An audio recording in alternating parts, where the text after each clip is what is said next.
السلام علیکم ورحمۃ اللہ وبرکاتہ۔ اعوذ باللہ من الشیطان الرجیم، بسم اللہ الرحمن الرحیم۔ محترم سامعین، میں امید کرتا ہوں آپ سب خیریت سے ہوں گے۔ قبولیت دعا کے اوقات بسلسلہ مسنون دعائیں و اذکار۔ جمعہ کے دن دعا قبول کی جاتی ہے۔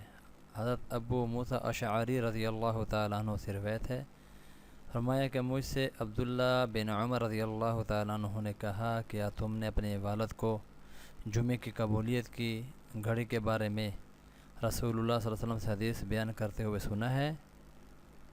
کہ کہا، میں نے کہا جی ہاں، میں نے انہیں یہ کہتے سنا ہے کہ میں نے رسول اللہ صلی اللہ علیہ وسلم سے سنا ہے۔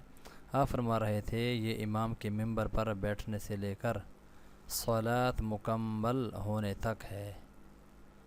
کتاب کا حوالہ آپ کے سامنے موجود ہے۔ یعنی اس کا معنی یہ ہے کہ امام صاحب جب خطبے کے لیے تقریر کرنے کے لیے بیٹھتے ہیں تو نماز مکمل ہونے تک یہ دعا کی قبولیت کے اوقات میں سے ہے۔ اللہ رب العزت ہم سب کو کثرت سے جمعہ کے دن اور اس کے علاوہ بھی دعائیں مانگنے کی توفیق عطا فرمائے۔